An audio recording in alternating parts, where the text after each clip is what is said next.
자, 오늘 본문을 중심으로 이가 그다라는 제목으로 말씀을 선포할 때 큰 은혜 받으시고 또 은혜가 된다면 아멘 아멘 하면서 하나님 앞에 영광 돌리시기를 바랍니다.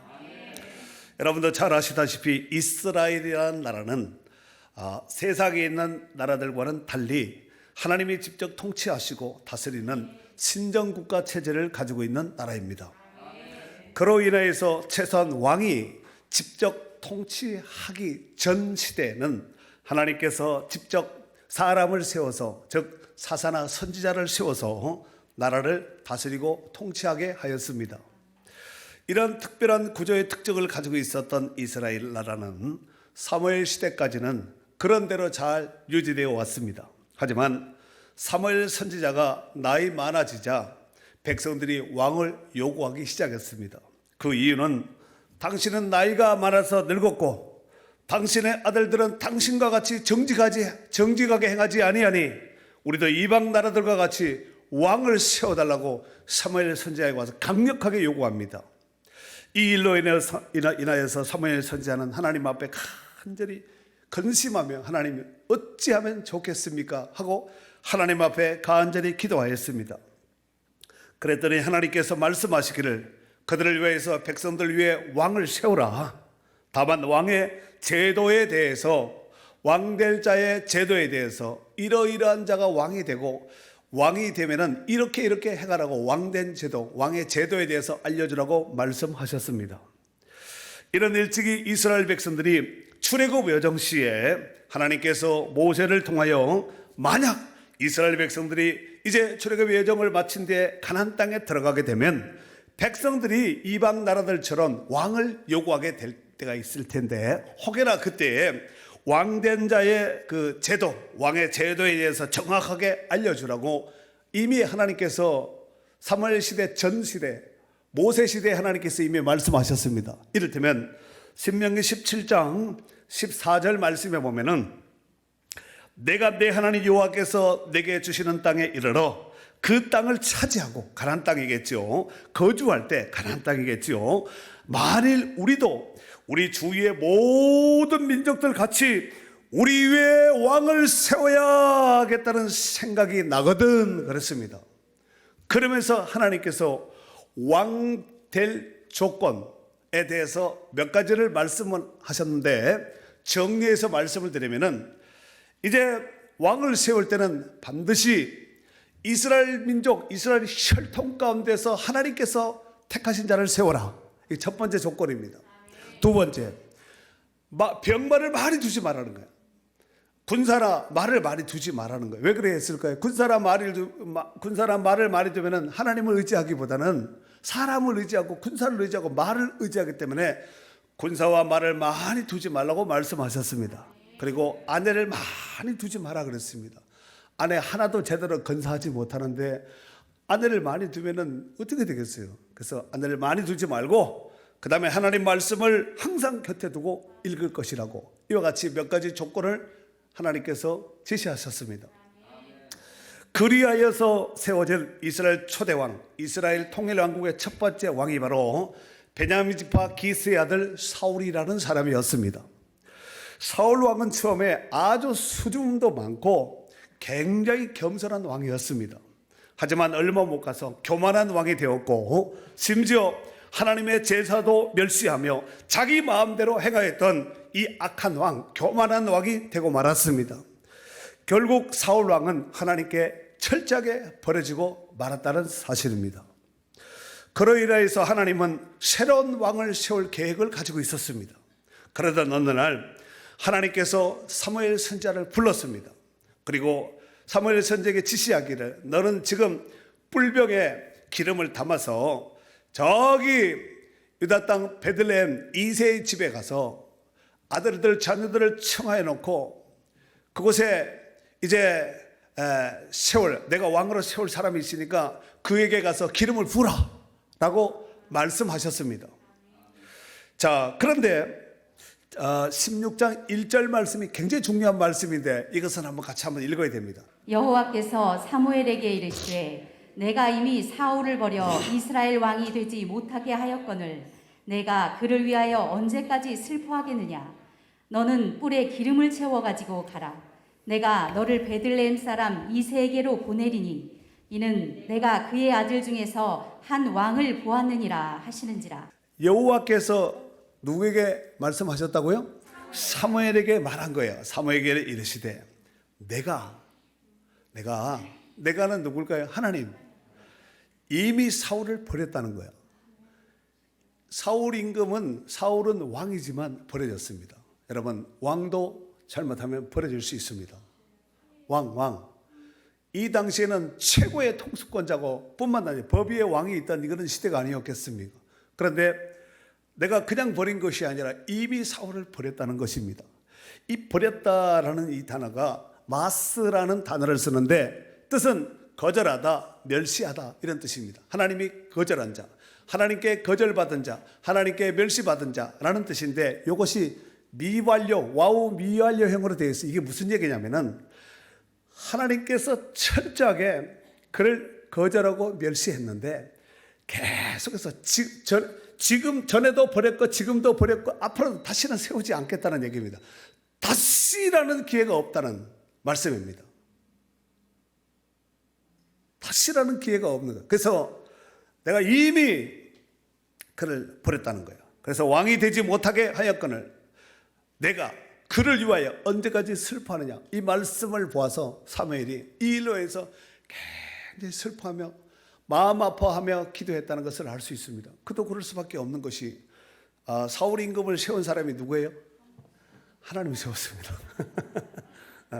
사울 임금, 하나님이 사울 임금을 세우셨는데 누구를 통하여서 세우셨죠? 사무엘 선지자를 통하여서 사무엘은 마지막 사사입니다.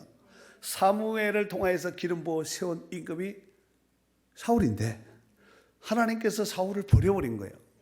그러니까 사무엘의 마음이 얼마나 마음이 아팠겠어요. 더욱이 기도의 사람 사무엘이 이 일을 놓고 얼마나 하나님 앞에 회개하는 마음으로 또 안타까운 마음으로 하나님 다시 한번 처리하시고 이 종을 보아서 불쌍히 여겨서 하나님 다시 기회를 주시면 안 되겠습니까?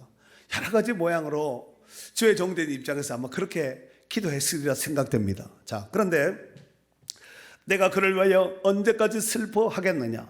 너는 뿔에 기름을 채워가지고 가라. 내가 너를 베들레헴 사람 이새에게로 보내리니 이는 내가 그의 아들 중에서 한 왕을 보았느니라 하시니라 그랬습니다. 하나님은 이미 사무엘 선지자가 가기도 전에 기름 붓기도 전에 하나님께서는 베들레헴 지경에 이새의 아들 가운데 한 사람을 왕으로 세울 것을 이미 계획하시고 하나님이 이미 구상하고 계셨다는 것을 알 수 있습니다.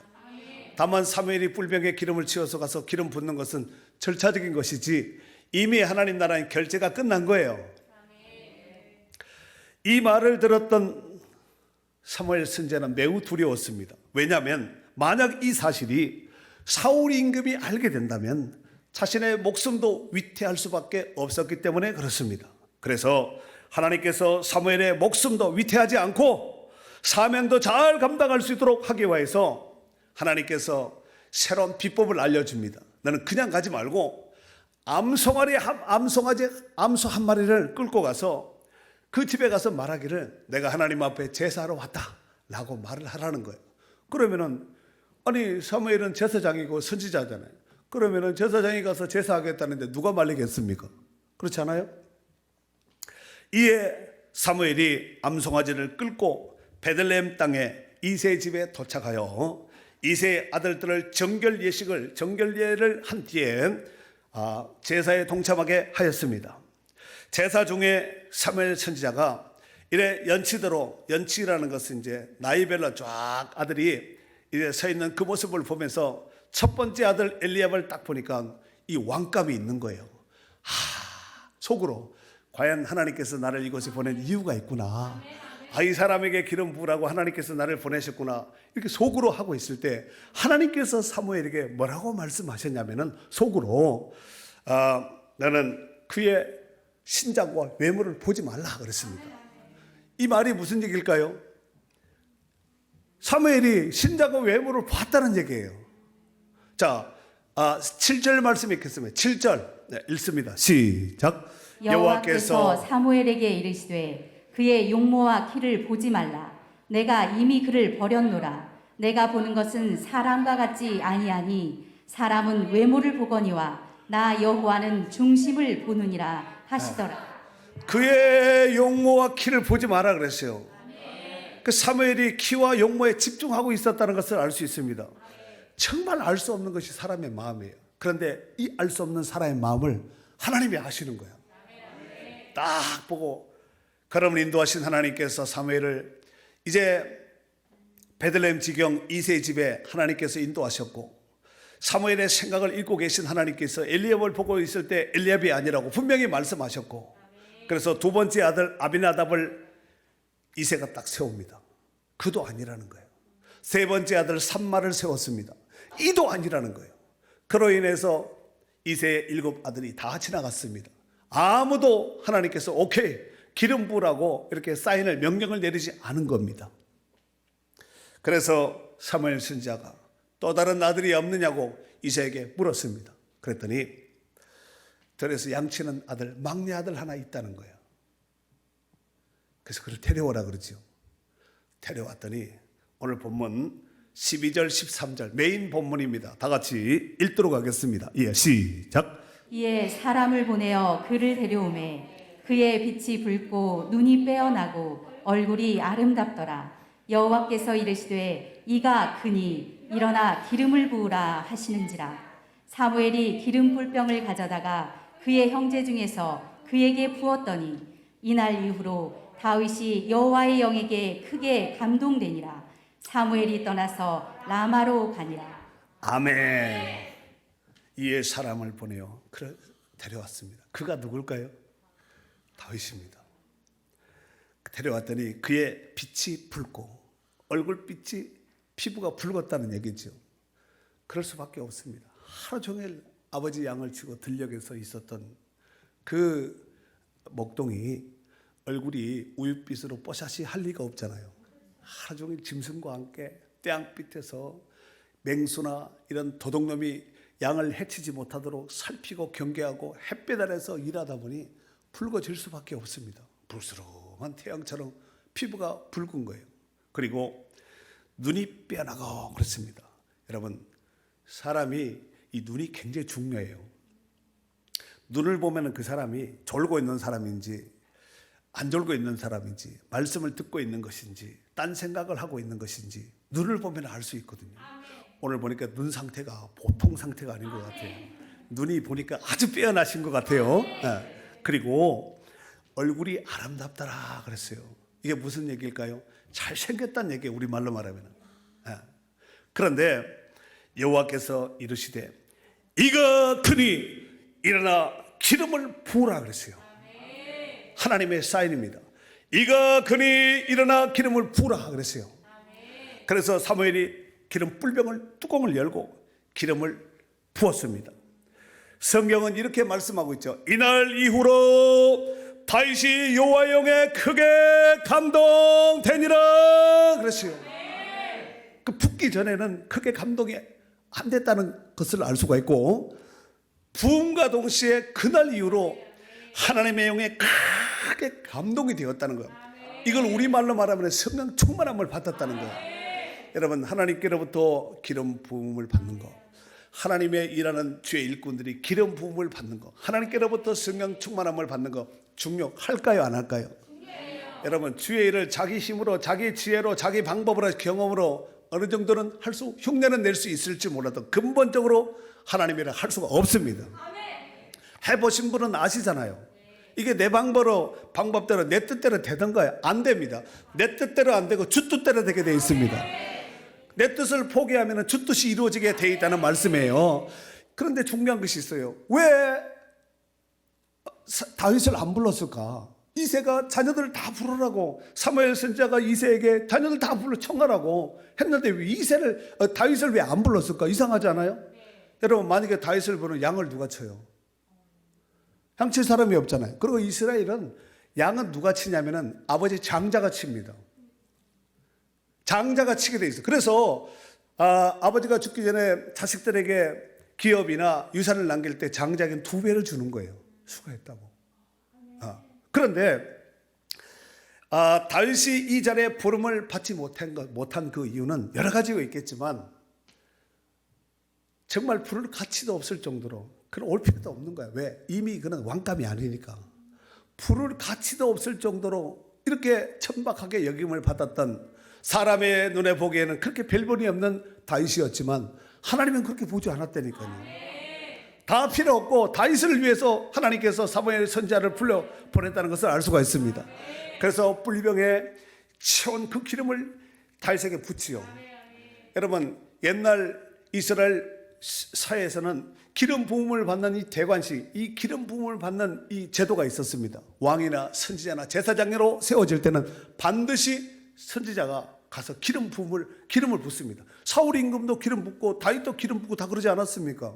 그런데 오늘 다윗은 단순한 그냥 기름 부음이 아니라 그냥 성령 충만이라 받아라 이렇게 해서 분 것이 아니라 왕이 세워질, 이스라엘 총괄적인 왕을 세울 엄청난 지도자, 통일 왕국의 2번째 왕이 될 이 왕을 세우기 위해서 하나님의 선지자인 이 사무엘이 가서 기름을 부었다는 거예요. 그랬더니 그날 이후로 크게 하나님의 영에 감동이 되었다는 거예요. 여러분, 오늘 이 사무엘 선지자가 다윗에게 기름을 붓는 그 순간 하나님의 영에 크게 감동되었듯이 오늘 하나님의 성전에 올 때도 하나님의 감동 속에 왔을 줄로 믿습니다. 오늘 예배도 하나님의 감동 속에, 감격 속에 들어야 될 줄로 믿습니다. 말씀을 받는 각인, 각 사람, 각 성도들 심령도 하나님의 영의 성령의 충만함에 사로잡혀야 됩니다. 이러고 있을 때, 다윗이 이러고 있을 때 사울은 어떤 상태였는가? 다윗은 지금 하나님의 성령으로 충만하게 기름 부어서 막 성령 충만한 이런 상태가 되는데, 왕이라고 하는 작자 사울 임금은 하나님의 영이 사울을 떠나버린 거예요. 성령이 사울 임금을 떠나가 버린 거예요. 그랬더니 여호와께서 부르신 악령이 그를 번뇌하게, 고통스럽게, 고민스럽게 했다는 거예요. 여러분, 혹여나 우리 인생 여정 가운데서 우리의 마음을, 우리의 생각을 혼잡하고 번잡하게 어지럽게 하는, 혼미케 하는 이 악령, 이 악한 것들의 영이 떠나가고 오늘 말씀을 듣는 각인 각 사람의 위에는 성령 충만함이 임하기를 바랍니다. 사랑하는 성도 여러분, 세상에서 가장 비참한 사람은 하나님 앞에 버려진 사람입니다. 사람에게 버려진 사람 얼마나 참 비참해요. 그런데 더 비참한 것은 하나님께 버려진 사람은 더욱더 비참한 사람이 아니겠습니까? 반대로 세상에서 가장 행복한 사람은 하나님께로부터 선택함을 받은 자입니다. 아멘. 저와 여러분, 하나님께로부터 선택받은, 복 중에 복받은, 복바가지를 뒤집어 쓴 복된 자가 된 줄로 믿습니다. 그렇다면 하나님은 어떤 자를 선택하여 쓰실까요? 예나 지금이나 시대를 막론하고 하나님의 마음에 쏙 드는 사람을 하나님께서 선택하여 쓰신다는 거예요. 그냥 아무나 막 그냥 쓰는 것이 아니라 사람들이 많지만 그 가운데 뽑아서 골라서 선택해서 하나님이 들어 쓰신다는 거예요. 자, 이제 이 사무엘 선지자 이 얘기가, 지금 이 다윗 이야기가 BC 1000년 전 얘기입니다. 자, 그런데 약 한 1000년이 지난 이제 신약 시대에 사도 바울이 이제 설교 가운데 이런 말을 하죠. 사도행전 13장 22절에 보면은 패하시고 이렇게 시작합니다. 사도행전 13장 22절이 패하시고 이렇게 시작해요. 말씀이 뭘 패했다는 얘기예요? 사울 임금을 패했다는 거예요. 아까 마스라는 단어에 맞춰서 말씀을 드리면 패하다는 것은 하나님께 버려진 자예요. 하나님께 버려지고 다윗을 왕으로 세우시고 증언하여 이르시되 내가 이새의 아들 다윗을 만나니 내 마음에 맞는 사람이라 내 뜻을 다 이루리라 그랬어요. 하나님이 다윗을 보니까 마음이 쏙 드는 거예요. 여러분, 마음에 쏙 들어야 됩니다. 부부 사이도 마음에 쏙 들어야지 이 사람 할까 저 사람 할까 이러다가 실수할 수 있거든요. 근데 하나님은 마음에 쏙 든 사람이 다윗이라고 성경에 정확하게 말씀하고 있습니다. 여러분, 사울을 패했다는 얘기가 무슨 얘기냐면은 역사의 주관자가 사람이 아니라 하나님이시라는 것을 알려주는 거예요. 패하고 세우고 이걸 누가 하냐면 하나님이 하셔요. 사람이 하는 것 같지만 이제 역사의 배후에 주관자 되시는 하나님께서 패하기도 하고 세우기도 해요. 아까 예배 시작하면서 사무엘상 2장 6절 이하에 있거든요. 여호와는 죽이기도 하시고 살리기도 하시고 낮추기도 하고 높이기도 하고 있게도 하고 없게도 하고, 이 모든 것을 누가 하시느냐? 하나님이 하시는 거예요. 사람이 하는 것 같지. 어쩌다가 사람이 나 미워서 실수해서 떨궜는가 보다, 나한테 뭘 안 줬는가 보다 하겠지만, 그 모든 것들을 하나님이 하십니다. 하나님께는 우연이 있을까요, 없을까요? 마태복음 10장 29절 말씀에 보면은 이런 말씀이 있습니다.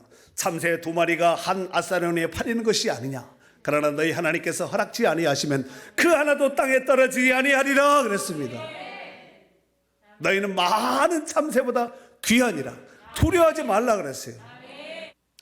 마태복음 3장 17절에 보면은 우리 예수님은 성부 하나님께로부터 이런 음성을 듣습니다. 이는 내 사랑하는 아들이요 내 기뻐하는 자라 그랬어요. 내 사랑하는 자, 내 기뻐하는 자. 하나님이 예수님께 그랬다는 거예요. 마태복음 12장 18절 말씀에 보면은 보라 내가 선택한 종 곧 내 마음이 기뻐하는 바 내가 사랑하는 자로다 그랬어요. 성부 하나님이 예수님께 하신 말씀이에요. 사랑하는 성도 여러분, 비가 많이 내리는 홍수 때 생수가 귀하다는 말이 있습니다. 오늘날 이 시대에도 얼마나 사람들이 많습니까? 근데 문제는 실질적으로 일하려고 하다 보면 쓸만한 사람이 없습니다. 하나님은 오늘도 이 시대 속에서 쓸만한 사람을 찾고 계신다는 사실을 기억하셔야 됩니다. 그냥이 아니라 쓸만한 사람을 찾는다는 거예요. 이는 쉽지는 않지만 없는 것은 아닙니다. 누가복음 16장 12절 이하의 말씀에 보면은 예수님께서 12제자를 선택 시에 산에 가서 밤이 맞도록 하나님 앞에 기도합니다. 그리고 날이 밝음에 산에서 내려와서 12제자를 세우죠. 그리고 사도는 직함을 줍니다. 12사도 세울 때 그냥 12를 하지 뭐 이렇게 한 것이 아니라 산에 올라서 밤이 맞도록 기도하시고 새벽녘에 내려와서 12제자를 세웠다니까요. 여러분, 사람을 세운다는 것은 쉽지 않습니다. 여러분, 누군가의 선택을 받았다는 건 복이에요. 인정받은 겁니다. 그러면 그 값을 해야 됩니다. 그 몫을 하셔야 됩니다. 이름만 가지고 있는 유명무실한 이런 사람이 되면 안 되고 이런 값을 해야 된다니까요. 대통령으로 세움을 받았는데 식물 대통령이 되면 어떻게 되겠어요? 예? 안 되잖아요. 식물 정부가 되면 안 되잖아요.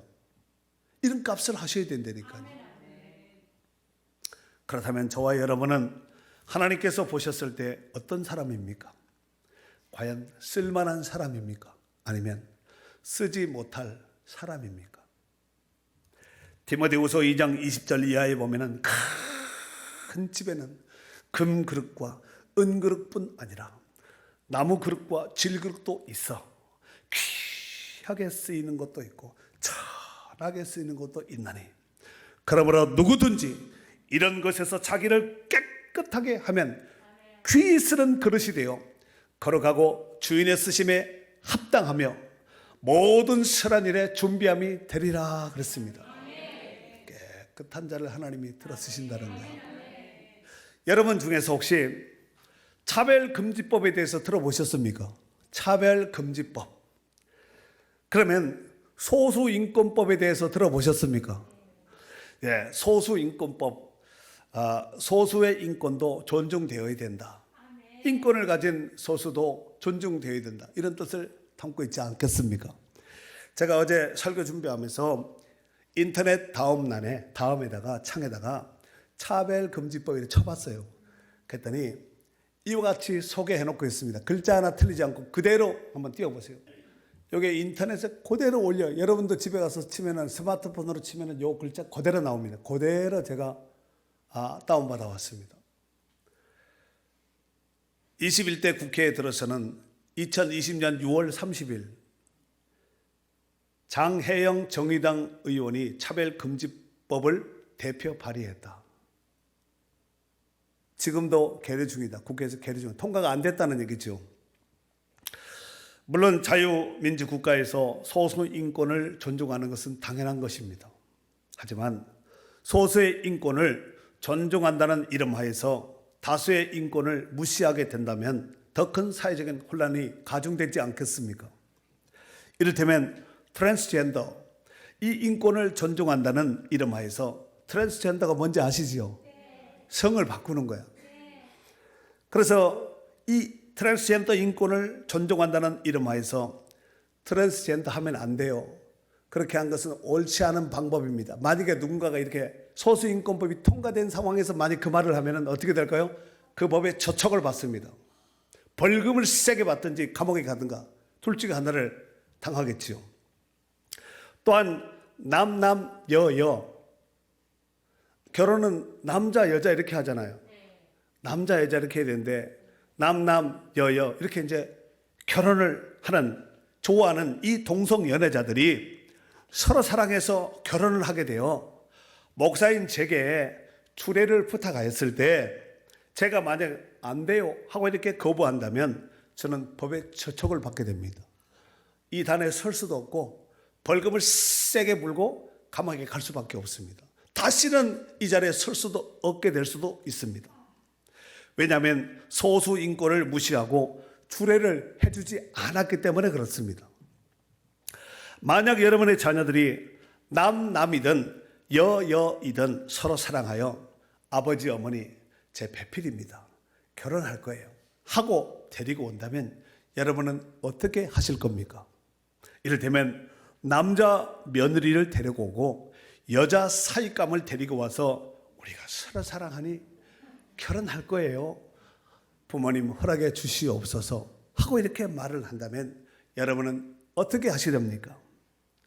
지네들의 인생인데 지네들이 알아서 하겠지 하고 수수방관하시겠습니까? 아니면 적극적으로 정신 나간 놈들이 무슨 짓이야 하고 뜯어 말려야 되겠습니까?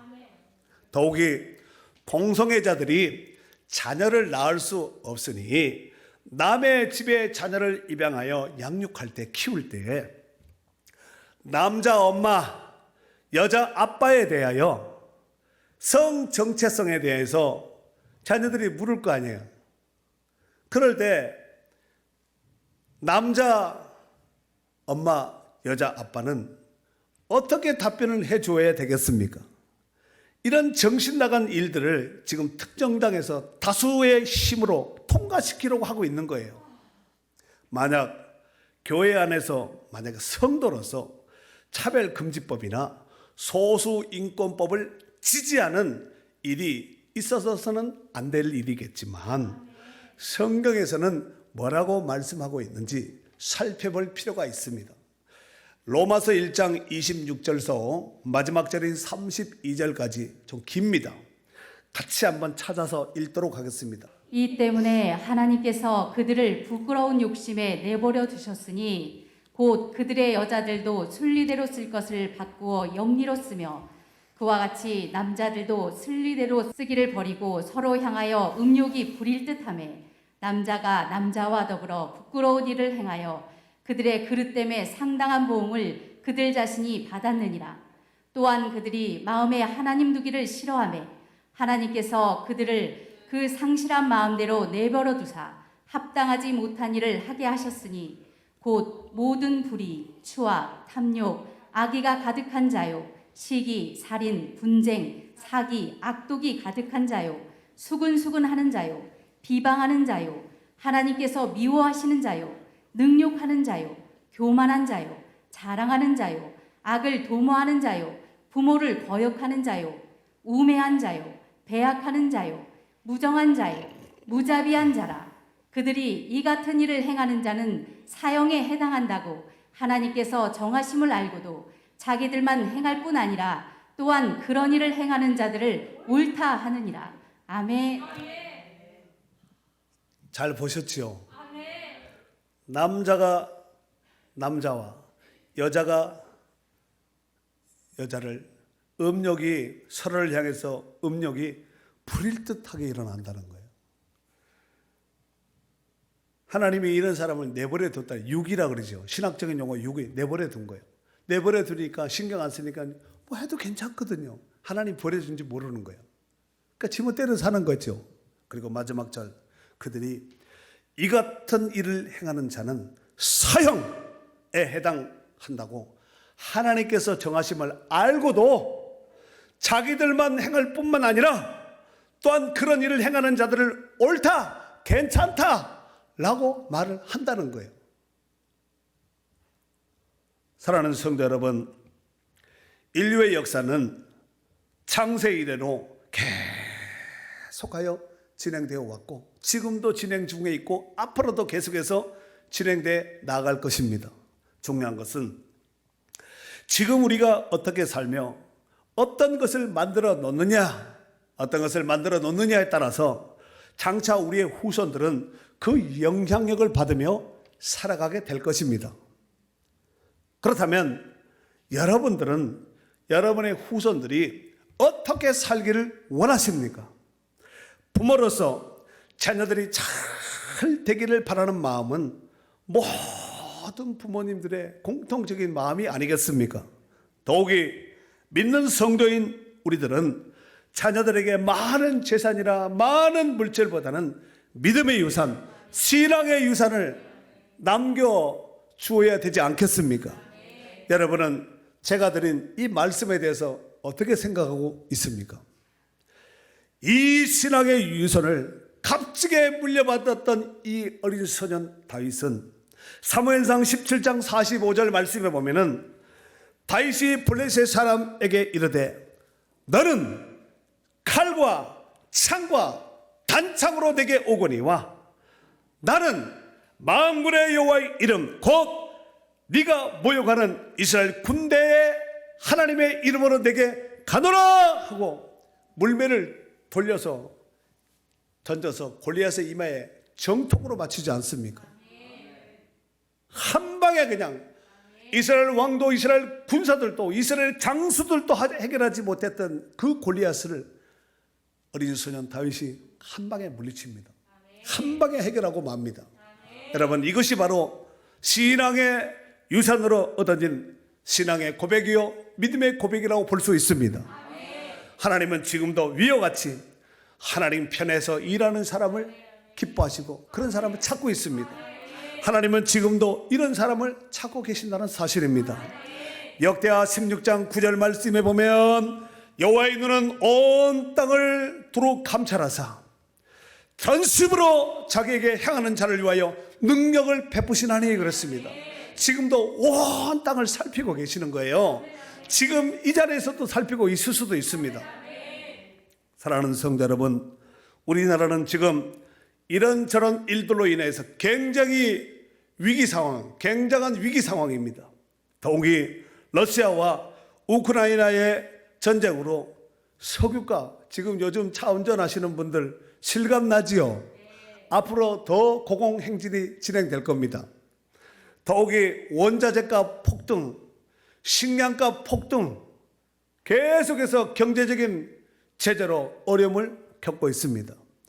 더욱이 얼마 전 미국 대통령인 바이든이 다녀간 이후에 북한의 잇따른 미사일 시험으로 남북 관계는 더욱 급 냉전이 되어서 정말 서로 간에 정말 여참에 싸울 기세입니다. 이러한 때 정말로 중요한 것이 무엇일까요? 우리 믿는 성도로서 하나님 앞에 깨어서 기도하고 부르짖어서 기도해야 됩니다. 기도는 특별 기도할 때만 하는 것이 아니라 기도하는 사람은 산 사람이고 기도 안 하는 사람은 숨쉬지 않는 사람과 똑같습니다. 그리고 하나님의 마음에 합한 다윗과 같은 인물 일꾼을 뽑아서 대한민국의 앞날이 기대와 소망이 넘치는 축복의 나라가 되시기를 주의 이름으로 축원합니다.